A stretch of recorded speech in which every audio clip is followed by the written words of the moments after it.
आपकी जो भी स्किन आपकी एक्सपोज्ड है हाथ पैरों की या स्किन की वो फेस की वो कवर्ड होनी चाहिए like with the layer of moisturiser और एक सनस्क्रीन अच्छा सा कुछ भी आप लगा लें तो आपका डायरेक्ट एक्सपोजर नहीं होता एलर्जेंस के साथ और आपको एलर्जीज़ नहीं होती, रैशेस नहीं होते, रेडनेस नहीं होती। एक दफ़ा हफ्ते में स्क्रबिंग करना, एक्सफोलिएशन करना, ऊपर वाली स्किन की लेयर को हल्का सा पील ऑफ करना बहुत ज़रूरी है।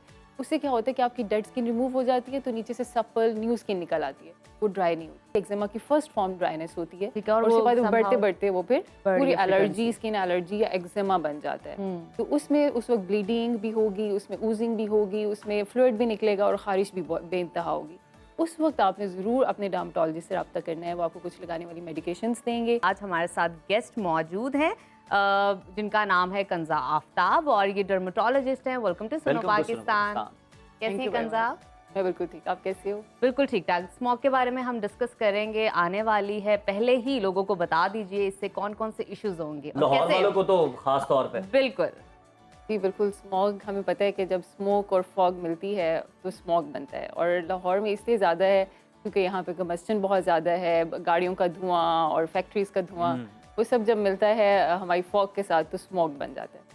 अब स्मॉग हमें जनरली तो हमें पता है कि हमारी सांस की बीमारियाँ और ये सब चीज़ें करता है, जिनको दमे का मसला है, एज़मा है, वो एग्रेवेट हो जाता है, वर्स हो जाता है, लेकिन इसके साथ साथ हमारी स्किन को भी बहुत डैमेज कर रहा है। ख़ास तौर पे जिन लोगों को एक्ने का प्रॉब्लम है या उनको ऑलरेडी एक्ज़माज़ हैं या एलर्जीज़ हैं, डिफरेंट एलर्जीज़ हैं, एयर पोल्यूशन से एलर्जीज़ हैं, वो इस मौसम में बढ़ जाती हैं। तो उसमें सबसे पहले तो हमें पता है कि prevention is always better than cure. तो परहेज़ इलाज से बेहतर है। सबसे पहले परहेज़ की जाए।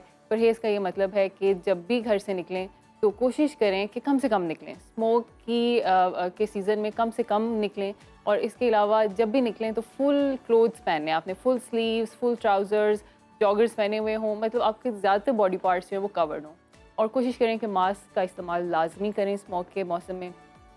उसके अलावा ये कि आपकी जो भी स्किन आपकी एक्सपोज्ड है हाथ पैरों की या स्किन की वो फेस की वो कवर्ड होनी चाहिए like with the layer of moisturiser और एक सनस्क्रीन अच्छा सा कुछ भी आप लगा लें तो आपका डायरेक्ट एक्सपोजर नहीं होता एलर्जेंस के साथ और आपको एलर्जीज़ नहीं होती, रैशेस नहीं होते, रेडनेस नहीं होती। अच्छा तो कंज़ा हमारे जो भाई हैं जो मोटरसाइकिलिस्ट है पूछ लें। मोटरसाइकिल का वो बड़ा फ्रीक्वेंटली इस्तेमाल करते हैं, उन्हें बड़ा इस्तेमाल उसका करना पड़ता है, ट्रैवल करते हैं, उनके लिए क्या हिदायत हैं, वो किस तरह से बच सकते हैं इससे?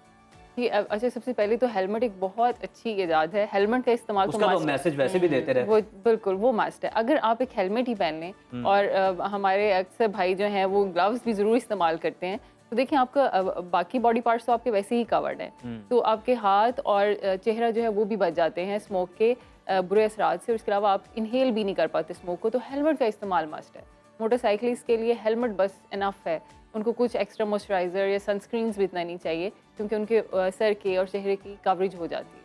मुझे ये बताइएगा, हमने ख़वातीन तो आसानी से लगा लेती मॉइस्चराइज़र और सनस्क्रीन, मर्द हजरात भी लगा, बच्चों को और बुज़ुर्गों को किस तरह ट्रीट किया जाए इस तरह के मौसम में जहाँ पे बाहर बहुत स्मोक है लेकिन जाना ज़रूरी है, तो क्या एहतियाती तदाबीर होनी चाहिए? जी, जैसे मैंने अभी बताया कि मॉइस्चराइज़र आपके घर में होता है, हमारे हर घर में कुछ ना कुछ मॉइस्चराइज़र लोशन की फॉर्म में, क्रीम की फॉर्म में, लाजमी वॉशरूम्स में या ड्रेसिंग टेबल्स के ऊपर होता है।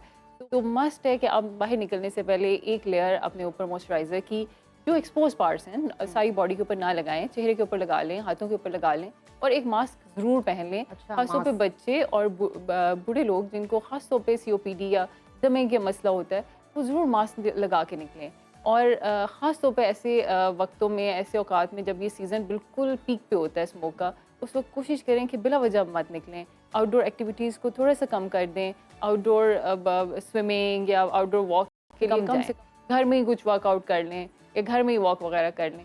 कंज़ा तो ये भी बेहतर बता दें कि जो स्मोक के असरात हैं आपकी स्किन पर, ये टेम्परेरी होते हैं, मुस्तकिल होते हैं, और क्या ये चले जाते हैं, इन्हें ठीक किया जा सकता है? देखिए, अगर कोई चीज़ बहुत थोड़े अरसे के लिए होती है तो वो टेम्परेरी होती है, लेकिन अब स्मोक चूँकि एक बहुत लंबा सीज़न होता है और काफ़ी अरसे जब तक तक सर्दी है तब तक स्मोक तो रहती है। तब तक रहती है और तो इतना लंबा ड्यूरेशन 2 से 3 महीने जब मुसलसल स्मोक रहेगी, आपका मुसलसल इंटरेक्शन होता रहेगा एलर्जेंस के साथ, आपको एक्ने भी होगी, एक्जिमा भी होगा और जितनी देर तक आपकी स्किन में इन्फ्लेमेशन रहती है उतनी डैमेज होती जाती है आपकी स्किन। तो जितनी डैमेजिंग होगी उतनी जल्दी रिंकलिंग आएगी, एजिंग आएगी और आपकी स्किन परमानेंटली डैमेज होने के ख़तरा होता है अगर आप एहतियाती तदाबीर नहीं करते। आपकी मौजूदगी का फ़ायदा उठाएंगे और जानेंगे कि स्किन के और कौन से मसाइल आपको विंटर्स में, क्योंकि उसके बाद विंटर्स आ जाता है, आपको फेस करने पड़ते हैं। ड्राइनेस तो होती है, ये पैची भी इश्यूज़ है, इसके अलावा और कौन से मसले हैं जो हमें वैसे तो नज़र नहीं आ रहे, लेकिन जब वो अपने अरूज पे पहुंच जाते हैं तो हमें नुमाया होने या लग आप जैसे जाते हैं। माहिर के पास जब पहुंचते हैं तो फिर उन्हें पता चलता है कि मसाइल हैं क्या और काम कितना ख़राब हो चुका है। जी, इसमें सबसे इम्पॉर्टेंट और सबसे कॉमन जो है वो एक्जिमा ही है। एक्जिमा यानी स्किन की एलर्जी या रेडनेस या खारिश। स्टार्ट कैसे होती है, बस एक खिंचाव सा और खुश्की महसूस होती है। लोग कहते हैं कि खुश्क हो जाती है जल्द, जैसे ही मौसम आता है खुश्की होना शुरू हो जाती है। तो ये उसमें दो चीज़ें में बहुत इंपॉर्टेंट, जो हमें मॉइस्चराइज़र का तो बिल्कुल बताया जाता है कि मॉइस्चराइज रखें, स्किन को मॉइस्चराइज रखें।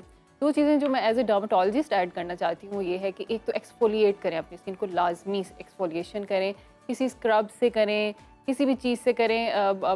कॉफ़ी और चीनी का मास्क बना के बेशक करें। ऑर्गेनिक प्रोडक्ट्स ऑर्गेनिक प्रोडक्ट्स भी यूज़ कर सकते हैं। स्क्रब्स बहुत अच्छे कमर्शियल अवेलेबल हैं।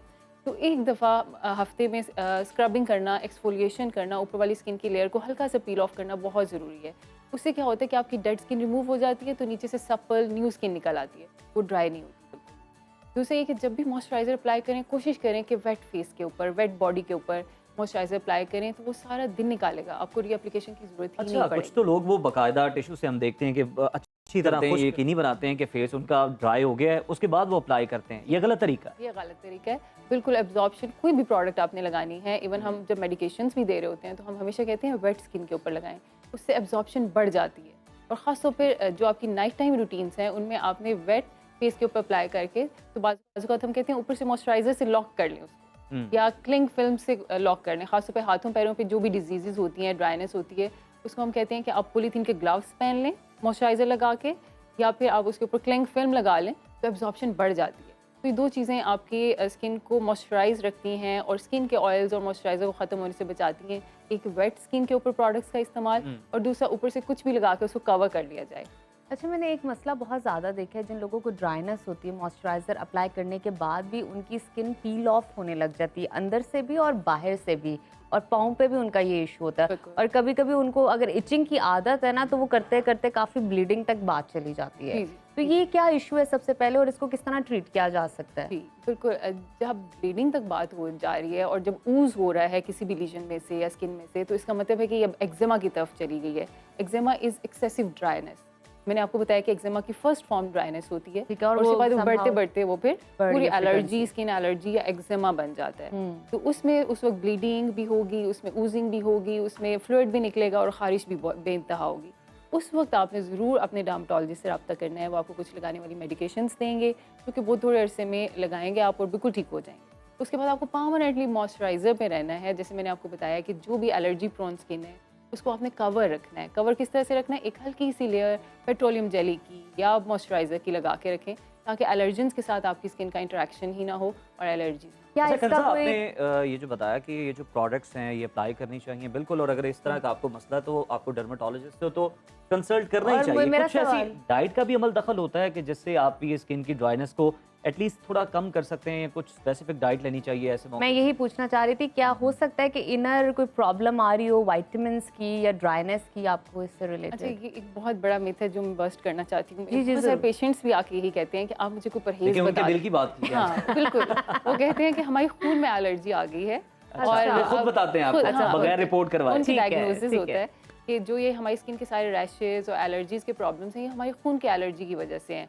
हमारे खून में कुछ एलर्जी है, हम कुछ ऐसा खाते हैं, हमें कुछ ऐसा परहेज़ बता दें कि ये ख़त्म हो जाए। अच्छा, तो यहाँ भी ये मिथ मैं बस्ट करना चाहती हूँ कि स्किन की एलर्जी खाने पीने से नहीं होती। हाँ, कुछ ख़ास किस्म की एलर्जीज़ हैं, जैसे वील्स या तरप्पड़ों का बनना, जिसको आम ज़बान में हम तरप्पड़ कहते हैं। वो कुछ थोड़ी देर के लिए बनते हैं, 10 मिनट्स कोई पिंपल बन जाना ड्राई दैट इज़ से? डिफरेंट। वो अच्छा। ऑयली स्किन से, ऑयली चीज़ें खाने से हो सकता है। लेकिन अच्छा, अगर अच्छा। आपको सिर्फ खारिश या एक्जिमा है, तो बिल्कुल भी खाने पीने से नहीं होगा, और कुछ छोड़ने से भी ये ख़त्म नहीं होगा बिल्कुल। इसके लिए आपने स्किन का ही ट्रीटमेंट करना है, और इसमें सबसे बेस्ट मॉइस्चराइज़र है। अब जब तक डर्मेटोलॉजिस्ट के पास नहीं जाते, आप सिंपल मॉइस्चराइज़र वेट स्किन के ऊपर अप्लाई करें, तो आप देखेंगे आपकी एलर्जी खुद ही सेटल होना शुरू हो जाएगी आहिस्ता आहिस्ता।